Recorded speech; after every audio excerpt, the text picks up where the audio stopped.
Well, belatedly, welcome to UCL. My name's Dave Chapman, and I'm UCL's lead on entrepreneurship education here. I run an MSc in technology entrepreneurship, and also a lot of the entrepreneurship programs that are across the whole university.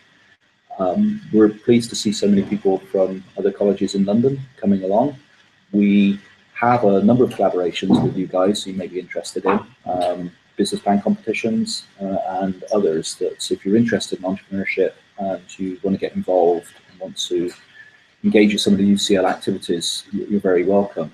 It's a great pleasure to invite, to greet Peter Bonfield here to actually talk to you today. We are members of the Association of Business Schools and the Small Business Charter, which Peter heads up. And so it's really good when we heard you were coming into UCL to welcome you here.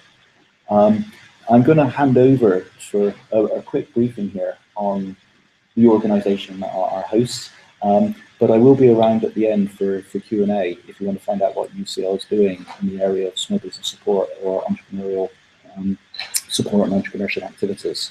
So welcome to UCL, and I hope you enjoy your time with us.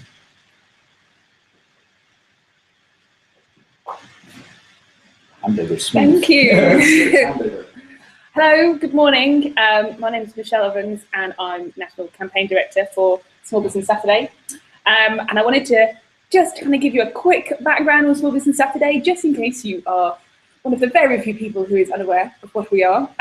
So this is a day to support, inspire and promote small businesses. This year is the 6th of December, and we talk about on the day and beyond. So this is really about celebrating everything that small business and entrepreneurship is, and also getting consumers to support their local small businesses on the 6th of December and again for the rest of the year. So we are now 4.5 weeks away from Small Business Saturday, very much in the danger zone, and an awful lot going on now. So hopefully you will see a lot of that around on TV, social media, newspapers, etc. in the next few weeks. We have a big bus tour going around the country starting on the 17th of November on the Battle Bus, which is going all around the country. But any more information, please do go to our website, which is smallbusinesssaturday.uk.com, and you can find out all about us. And today is our third Inspire series workshop, and these workshops are really about inspiring small businesses and entrepreneurs in different ways. And we are very excited today to welcome Sir Peter Bonfield, a bit of an inspiration in himself.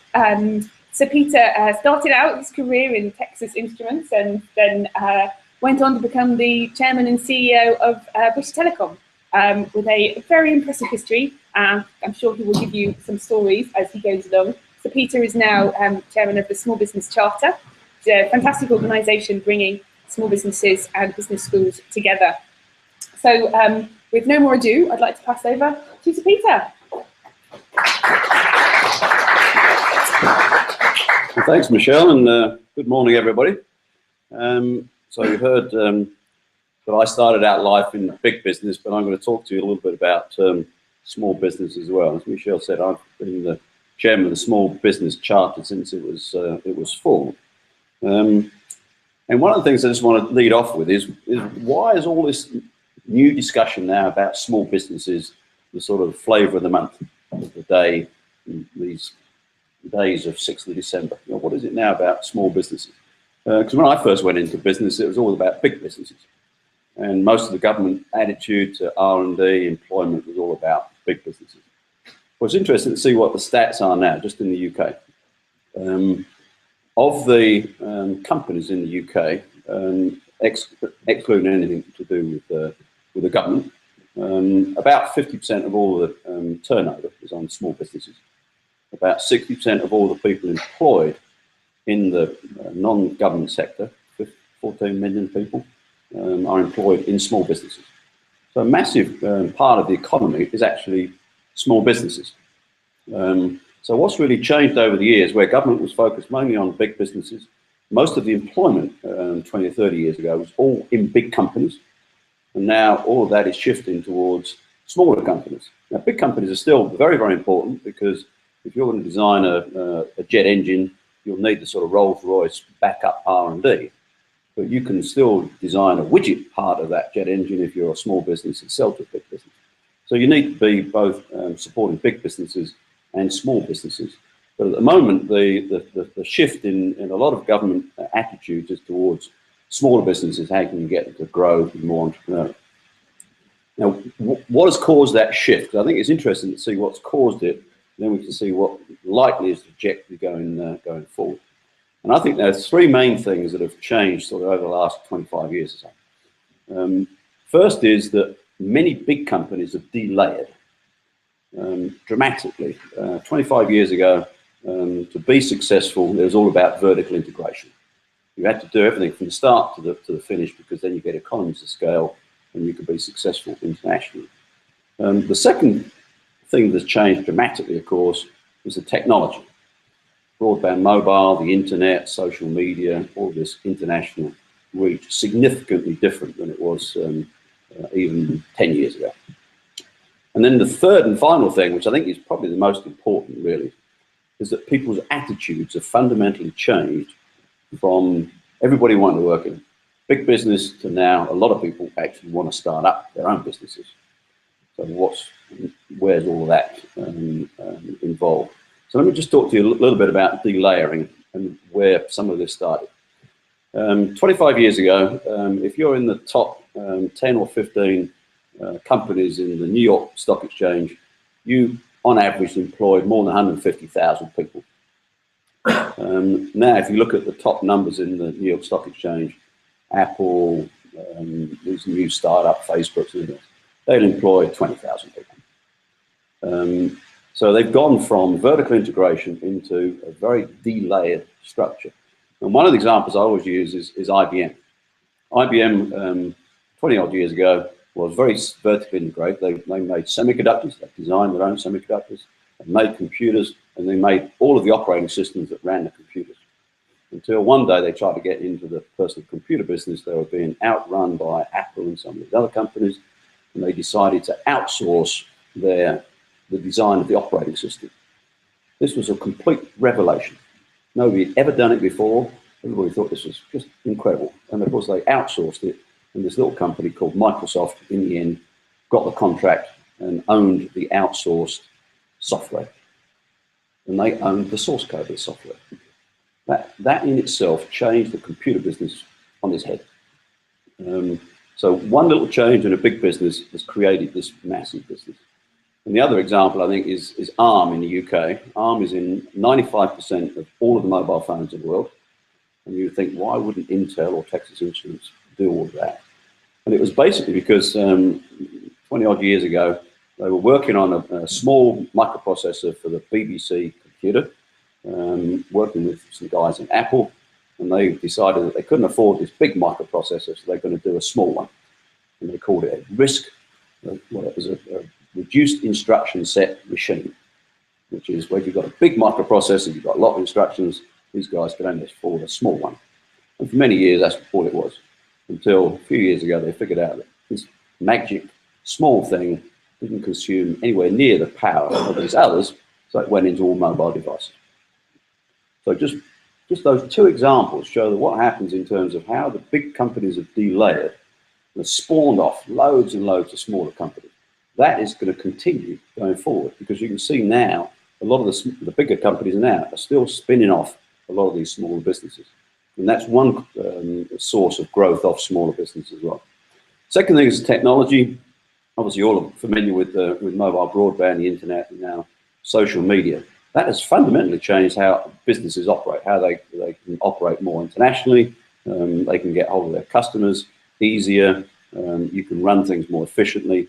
That has changed the outlook of businesses, so that small businesses can now project themselves to be very, very large businesses internationally and do it very, very quickly. And then the third thing I say is the people's attitude. Certainly when I came out of university, and anybody came out of business schools, even 10, 15 years ago, the main thing you want to do is to get into a big company, either a big consultancy company or an IBM or something.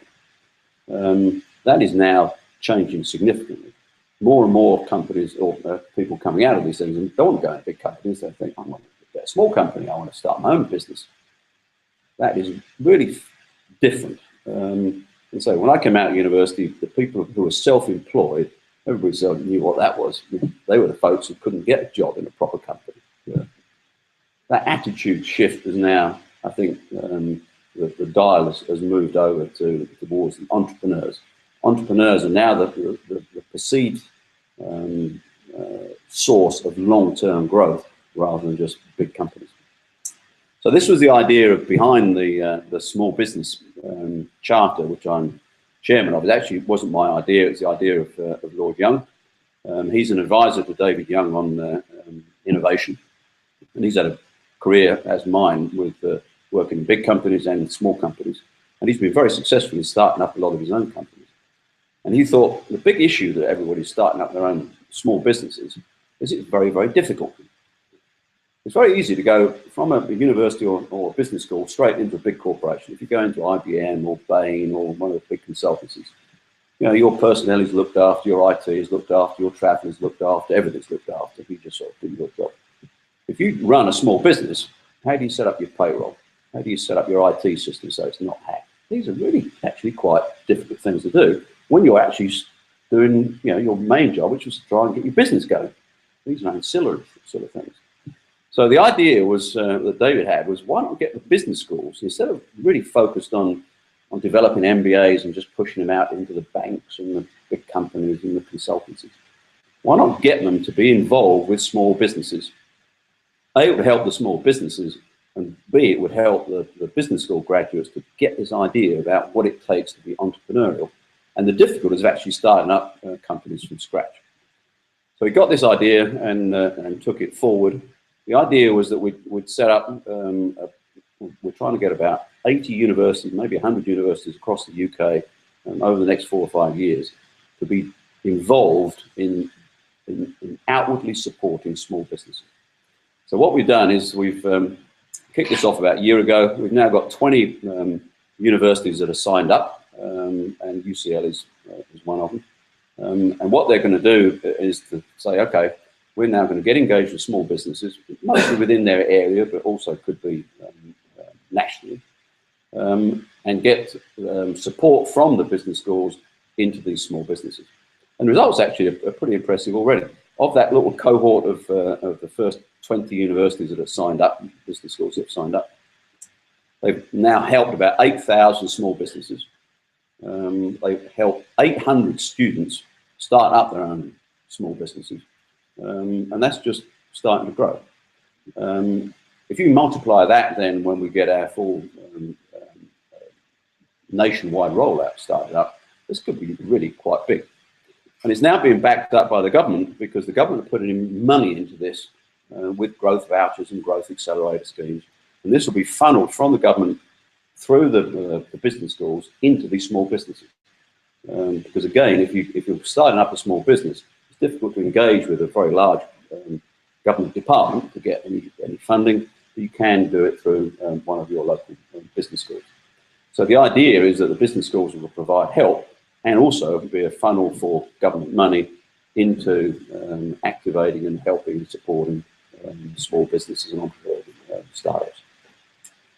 And it's interesting to see the sort of results. I'll give you one example.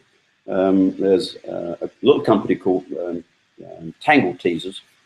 Was started up a few years ago, and it's got, the invention is it can comb your frizzy hair. Now you would think that that's pretty straightforward, but who would have thought that 2 or 3 years later they are selling 60 million of these worldwide. Now they've got a big outlet in China. So we're selling a developed product in the UK to untangle Chinese hair. And all of that was actually done with a link with the business school. They originally tried to do it through Dragon's Den, but got turned down. So they went then into the business school at Loughborough. Loughborough helped them draw up the business plan, set up, trying to do it internationally. They operate in 60 countries now. And it's gone from nowhere to there in record time. So it's those sort of things that we, you can see things on the ground that say, this does work. If you get it right, it does work. The flip side of that, of course, is that small businesses have got a very poor rate really of success. If you get 1 out of 2 that works, that's pretty good. But again, it's one of those things that you can support people through and say, just because your first one didn't work, don't try again. But don't not try again, because a lot of the entrepreneurs, the ones in Silicon Valley, they've gone through 3 or 4 busts before they make one go of it. But again, when you're in the sort of first stages of your first one going badly or something, but you've got a different idea, then to get a bit of help and support from the business school with a bit of government funding can help you. So it's trying to get this idea that failure for small businesses is not always bad. I mean, it might feel bad for a while, but it can move on to other things because it's just a normal business progression.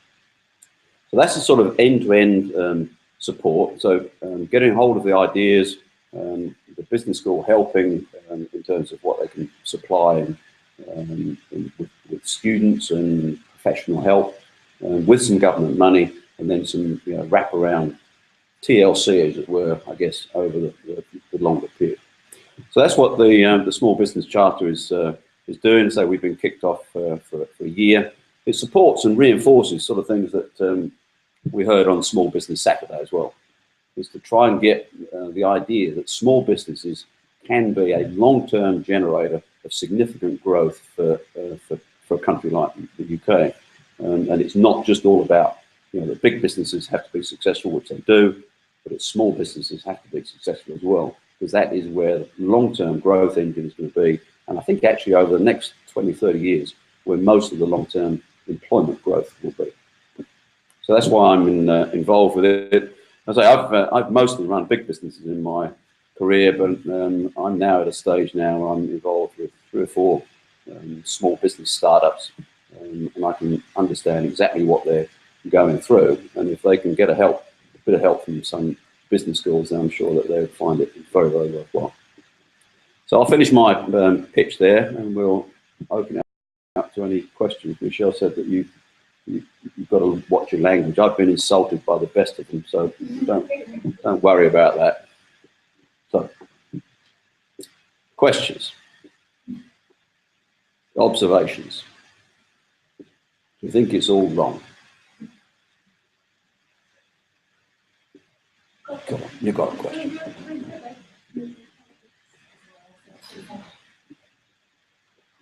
My question is quite specific.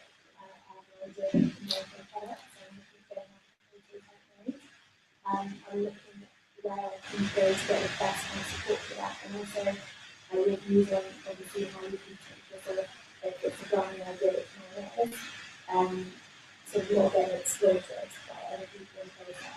So just sort of help people. You see, that is exactly what small businesses have problems with. If you're a big business, protecting your IP is easy. You go to the IP department and they file all the patent for you and everything. I've got a patent myself and I work for Texas Instruments. I've got absolutely no idea personally now how to file a patent because they did it. But actually, if you went to one of the business schools, I'm sure at UCL would help, they're kind enough as well. They could actually help you do either file a patent or some warranty protection. Costs a bit of money, so you've got to be a bit careful about how much you spend to do it. In terms of making a prototype, depends what it is. If it's a piece of software, that's one thing. If it's a piece of hardware, you can do that with different techniques these days. So you'll have to give me a bit more insight into what it is without losing all your IP. Yeah, so it's a piece of product that is targeted at the it's very specific. Oh, okay. But also I attend test business, so I'm wondering if you would like to go on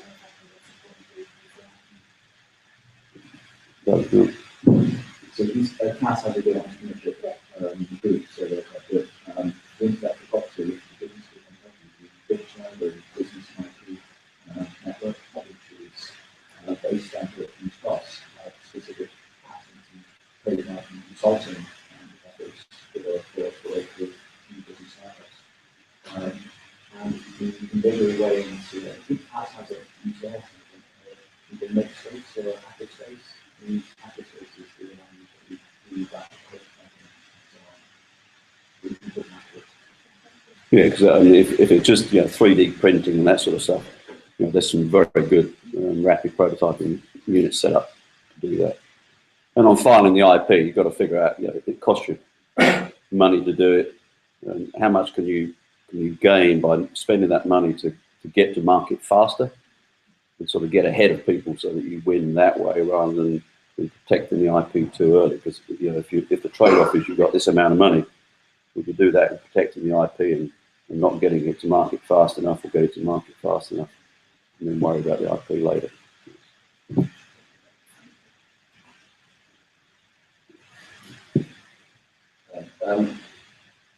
This entrepreneurship is much about uncertainty. You have to embrace it, and it's quite often very difficult. So my question to you is, you have great experience in giving advice to big businesses, but nonetheless, I'm sure you will like to overcome very specific situations where you were in the dark, where you were doing what to do. Can you perhaps give us an example of what you do and what you've learned, and perhaps your own personal methodology of embracing this common business? Yeah, I think the key thing, I mean, I run my own business, but it's a consultancy. So I've not got a lot of long-term risk in my business, because essentially I can up and down the workload because it's just time, essentially. But one of the ones I'm working on at the moment I do a lot outside the UK as well.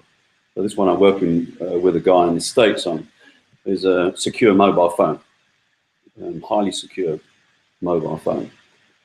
It was invented a few years ago, and the guy who invented it got all sorts of problems with the Department of Justice, because they said he couldn't export the software because it was going to be against the act of making sure that the proliferation of software for non-military use and all this sort of stuff. They were worried about it to be used to thwart the US being able to listen on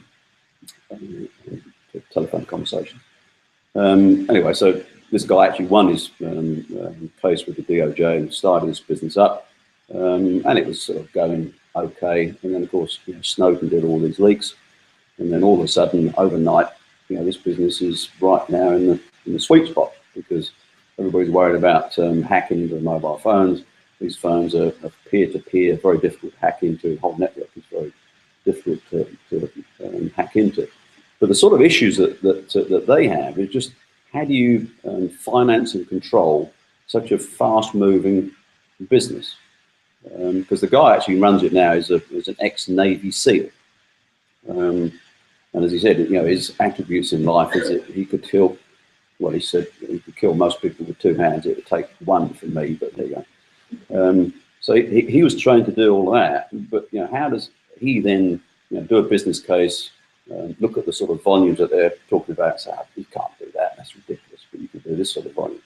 So it was trying to get people with a bit more background in the business that he is going to get into, but it's his entrepreneurial drive that's going to do it. All we're trying to do is to say, don't go too much risky up this way and worry about these areas of risk. Most small businesses fail because of cash flow. Pretty straightforward. So how do you set up a business so that you can mitigate the risks in terms of the cash flow effect as you're trying to do it? Because whatever you do, your 5-year spreadsheet plan will be wrong, that's for sure. But how do you mitigate the risks of doing that? And then how do you mitigate the risks of losing your IP, the one that you were talking about? Because you can start it up, put a lot of money in, and then overnight lose out, somebody else steal it off you. So it's those sort of risks that mostly I think that I've been helping people.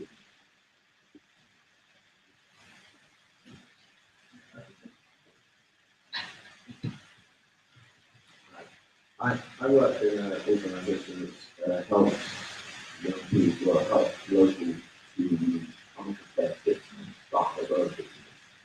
And there's a platform for them to go into a local market.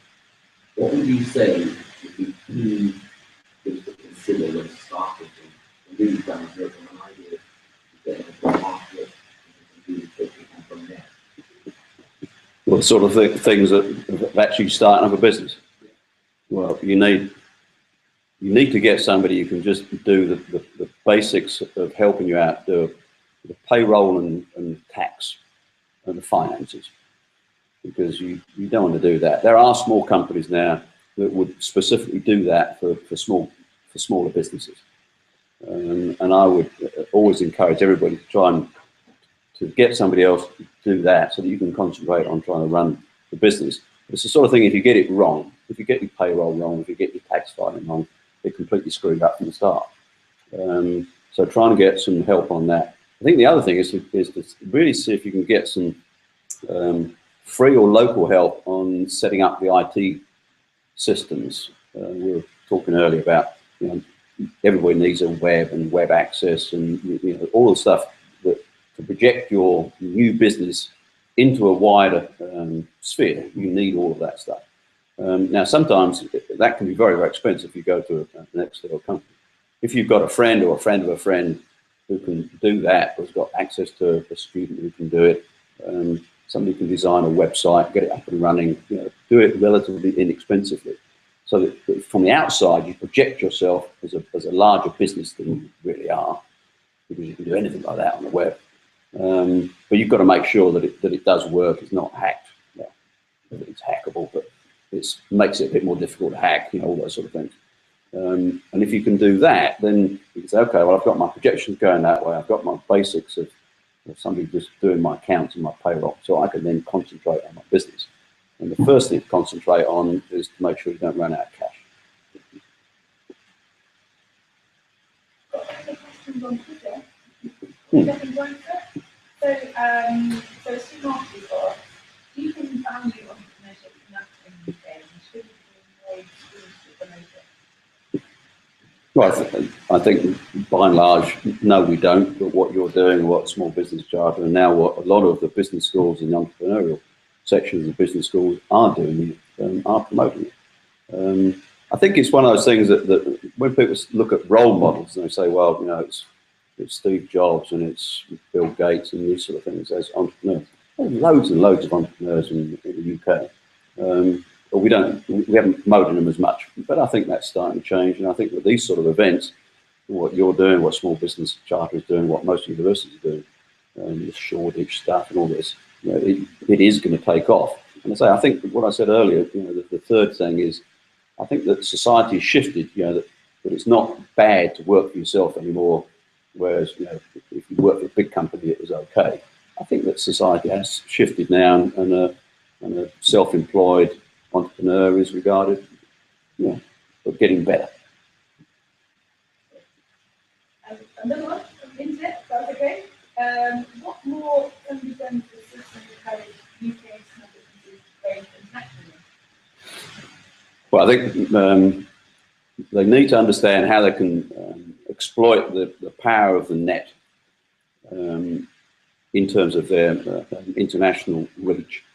I think the other thing, the money that is coming out of the government helps in terms of some of these startup things, but I think it's your idea in terms of how you can move internationally.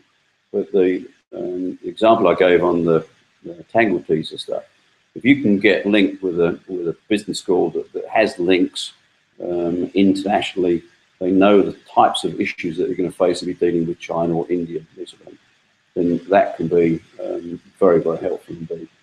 Because it is all different. You've got to do it in a different language.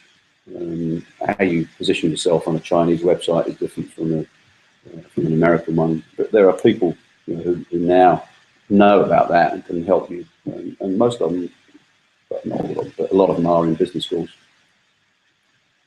They go knocking on their doors.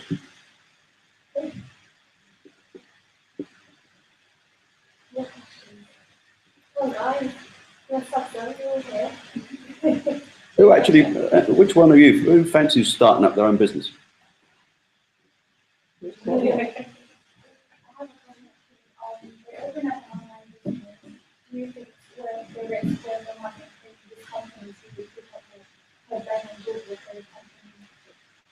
Company name or your pop-ups for people to get your business name, or what's the best advertisers and then you can see. Well, it's interesting about whether you pay people to get the best positioning.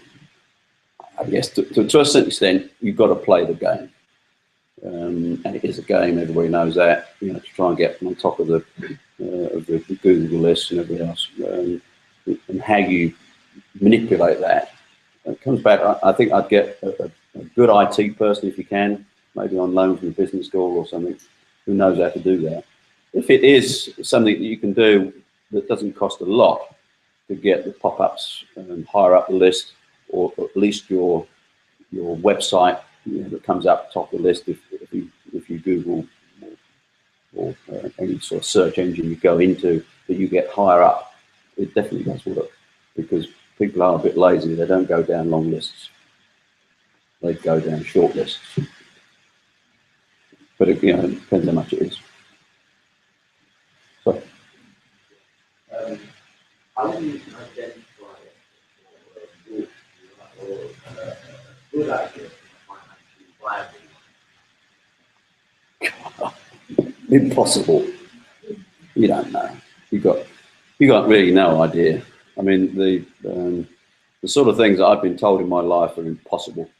And sometimes they are, and sometimes they're not at all. I mean, I think if we were talking earlier, if somebody had said that there'd have been 7 billion mobile phones around the world by now, 20 years ago, you'd have said no chance. I guess you don't know. So the ideas work. Some of them work, some of them don't. And I think that to be a true entrepreneur, you've got to be sort of personally okay with a couple of failures. Failure is not bad. That is one of the differences psychologically between here and the US. In the US, if you're in and around the Valley, I've worked in the US for a long time. And if your first couple of businesses didn't work, nobody cares. You think, well, you must have learned a lot from that. Whereas here, if your first business failed, the bank might call up and say, well, that's a bit of a problem. You've had a failed business, so we're not going to back you next time. And it's trying to get over that sort of psychological hump. But I think that some of the initiatives that Small Business Saturday are doing, the SBC are doing, how can you get people involved with saying, okay, you don't know which idea is going to work. Some of them work, some of them don't, which is the whole idea of being an entrepreneur. But the failure is not always a failure as long as you're learning, and you can learn it on to the next one. So the next one is that I'm not going to make that mistake next time. Do it this way.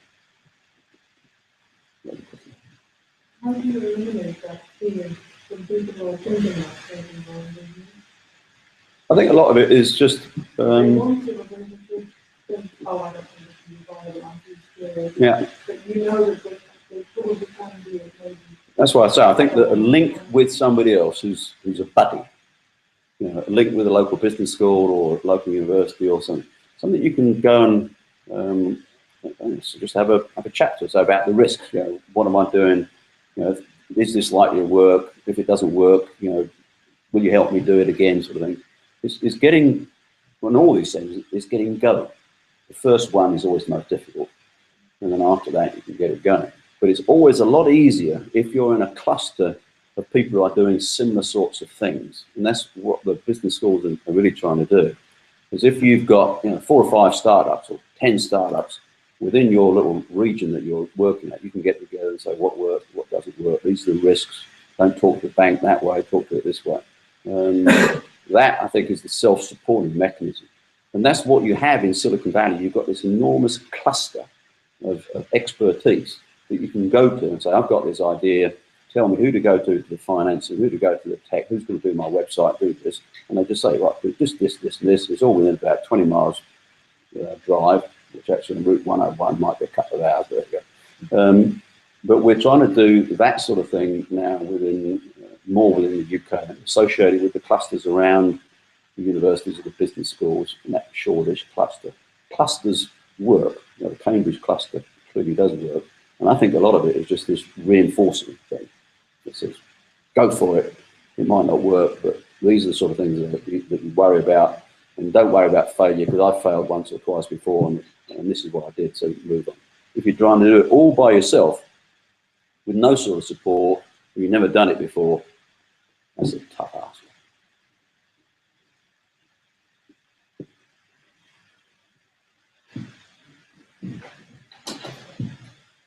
So, good morning. I'm from Nigeria. I would like to ask this. How can you advise builders trying to make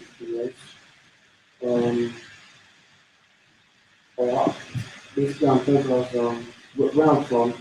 Capital is usually a challenge in starting a business. So I'm asking, how can you advise the builders trying to figure out how to raise capital to start their business? Yeah, it's always a tough one. And, so the first thing is to try and start out a business with as little capital as possible, because at least then you can get going. Most companies start out with trying to limit the amount of capital that they actually raise, because a few years ago in the US, a lot of the startups were funded by venture capital, and the venture capital guys, gave them money, but they took a huge amount of the company in return. So there are now different ways of doing it. There's angel investors, where there's groups of essentially individuals put money together to start up small companies. And so there are angel investors around the place. There are startup company loans available from the government. And so part of that is now available through these the small business charter and their business schools. So they can sort of pump prime it. And I suppose the other thing is whether you can get things that don't actually take much capital. So if you can use the technology and the web sensibly, you can actually get businesses going without actually using that much working capital. Because that Tangletees thing started up without much working capital at all. They had to get somebody to make some stuff, but then everything else was done online. So there was prepaid orders and all this sort of stuff. So it's how your business model can work that way. And I must admit, most of the time I'm saying on small businesses, you actually want to start up and try and limit the capital that you need to start up rather than go for a massive wad, because that sometimes gets you in a problem. It's so nice of you to say that you thinking of stuff that's going to be so hard. Is anyone willing to share some ideas of what they want to do, or if they've begun any challenges that they face?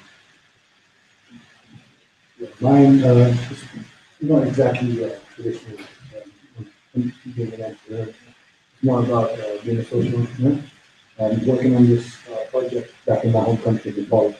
Obviously, there's no electricity, mostly that. So, working on this hydropower project. Pretty much be done in 3 years. But when I wanted to ask you the personal opinion, would an entrepreneur need experience as in working? Because most of the case studies we read in class and stuff about entrepreneurs, they usually have a vision, but they usually have a background saying they work in their company for this year, this certain amount of years, and then that's relevant experience, and then they go about the vision at the end. Do you think, as I just trying to you just doing that degree of the entrepreneur, do you think in 2 years when that project is done, I have a vision, obviously, saying after bringing electricity to the community, I would like to maybe develop other infrastructures, working with the government, maybe education, digitalizing everything, and doing computers and stuff. Do you think I need experience as in management experience? As well as. Yeah, it's very interesting. I mean, I think the answer nowadays is probably not. As I say, before the safest route was to get into a big company, and you've done McKinsey, you've done this, and you say, I've done my 6 years in McKinsey, I'm going to do this, and then I can do my other things, because that's something I can all fall back on. I think now it is starting to change, and there's more acceptance that people who go out early and take entrepreneurial risks are different than the people who just come out through a normalized sort of, I'm not picking on McKinsey, but saying a normalized consultancy big company route. If you go and work for a big company for 5 or 10 years, or a big accountancy firm, you would come out of it not knowing a lot of the things that you would need to know to be a startup entrepreneur. Of that I'm convinced. So I think that the answer is it's probably changing. There's still little downside of coming out of a big company and doing it that way around, but you've lost a few years. And I think that now there's more value being placed on the type of people who are willing to take a risk early on, rather than the people who are just going to plod along and do the norm. Because that's where most of the sparks of innovation come from. The people who are just slightly different. It's quite interesting because I started my career in Texas Instruments, and it was at that stage where everybody wanted to work for a big company. I got a job in a big company, and I got transferred to Dallas very early on in my career. But Texas Instruments actually had an idea that they didn't want people to just grow up totally in the big business. So they split the company up into smaller businesses. And that little part of the business did everything: cash flow, marketing, design, development, and that certainly helped me enormously. But I met Steve Jobs in 1974, 75, something. I was in a part of Texas where we were designing single chip calculators, and they were looking about whether they could use any of our semiconductors into this computer that him and this guy Wozniak were thinking about. You could tell then Steve Jobs would have not lasted in Texas Instruments, but he was a definite entrepreneur, and he was willing to take risks and all the other things. So I think that at that stage he was unusual. I think that now more and more people are figuring out that it's that type of person that can actually change more than somebody who's just going through the standard system of thinking.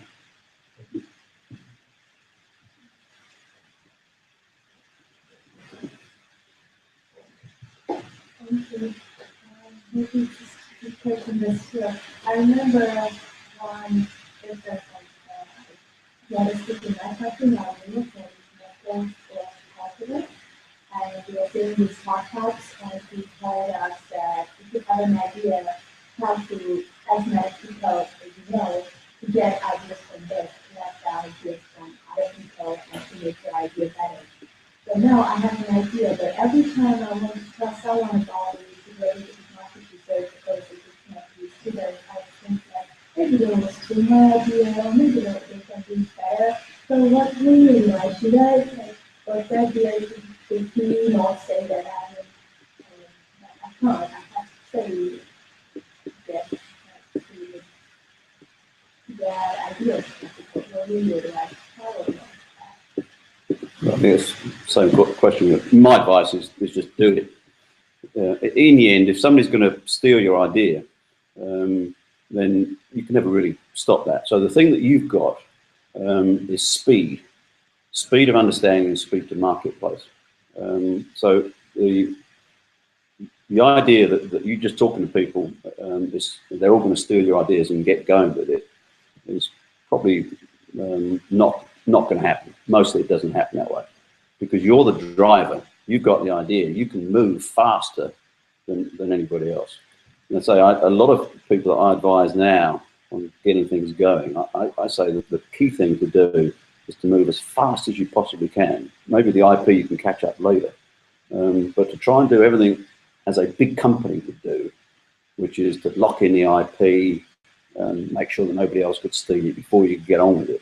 If you're a small company, you haven't got that luxury, but you have got the luxury of speed, which a bigger company hasn't. So I would always encourage people to do it and get on with it. And if somebody steals your idea and they knock you out of the business, then say, well, the hell with that, I'll do another one.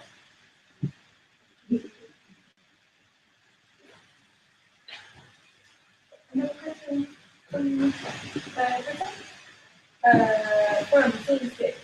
I'm mentioning different Facebook obviously Twitter and Facebook? So digital business, mostly Facebook, where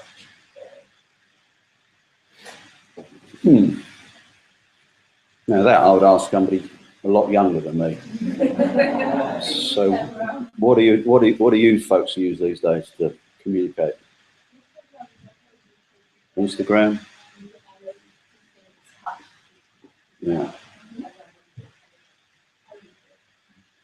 Yeah, I'd go and use, I'd ask somebody significantly younger than me, because I was talking to somebody about Facebook the other day, and they said, oh God, Facebook, no, my mother uses Facebook.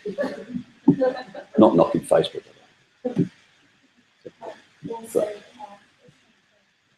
just to point for the person that is in non-marketing, in terms of a lot of sort of startups and mobility approach, it's a lot more cost effective and it attracts better target consumers to you just by building and putting something out there. People research them and they'll find you as opposed to kind of taking which bigger companies and just hammering them through like adverts and those sorts of things, literally just being very specific, targeting the right sorts of people, do the right blogs, do the right kind of groups and groups, etc.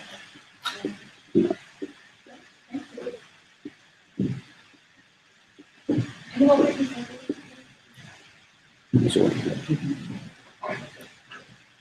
I have this thing in idea with other people about computer because I don't know if you have notifications and everything.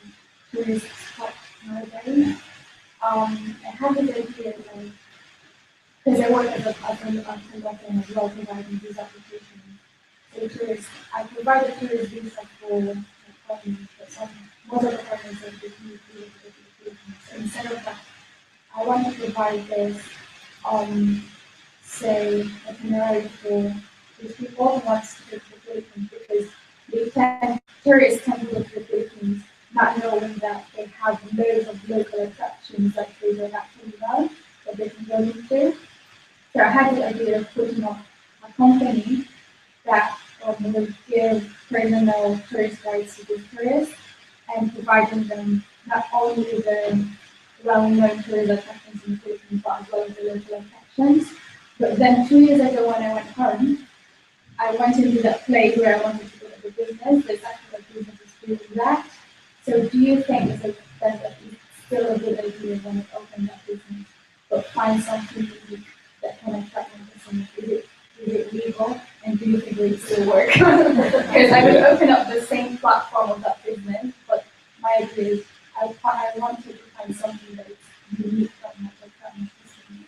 Yeah, you got to find unique. There's this company, Lonely Planet, had this idea a few years ago. Do you remember that one? And they did quite well, actually. Yeah, you've got to. There's so much competition in that sort of arena that you've got to figure out what your unique selling point is. I think I wouldn't worry about the platform. I think is relatively straightforward, but it's why would people go to yours than other people's? So you've got to work out, in the end, most of it is on referrals. So you're going to have to work out a system so that people can, essentially rate your activities and your things, like a normal rating system, like an Expedia and all that. So you've got to think through that, because I think that the type of business that you're working at, it's got to be something very specific, and will be a lot of it it's sold by reference selling. And how you build it from that. And you'd have to have a system to start off with, I think, to sort that out. She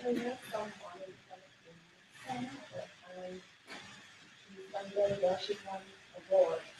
She got hosting in the Philippines, and she did some people from all over the world. And you could probably then with someone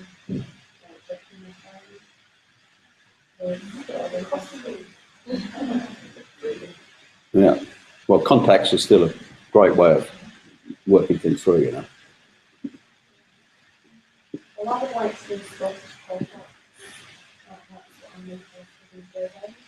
For the referendum and I have to be living on a pretty good time.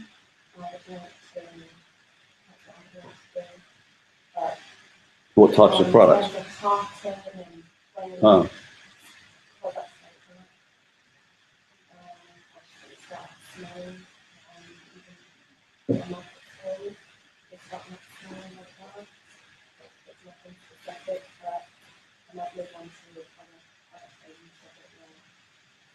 well, I think on, yeah,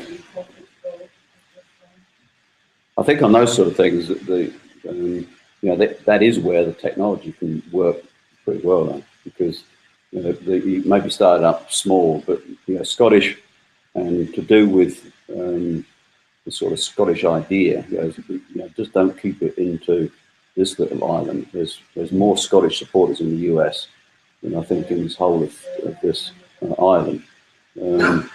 So you can tap in. They've got huge networks of Scottish supporters. They go by clans and everything else. They're all on net. You can tap into that. You've got a sort of a homegrown market. It doesn't cost much at all, and they are much more receptive for working with smaller businesses than the bigger ones, because they think that's where, you know, the Scottish growth is going to be.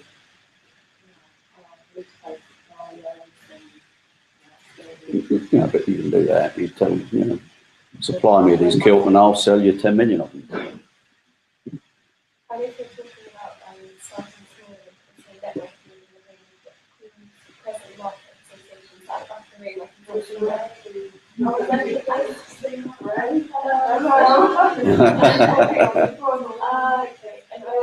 associations, that's really like they've got some great case studies of people starting from job centre actually and then setting up markets and now have really amazing small businesses that starting at a very small scale. So it's really great to chat. I'm not part of the job centre, part of I don't know how I do my research. Like that, I was lucky enough to go to cinema.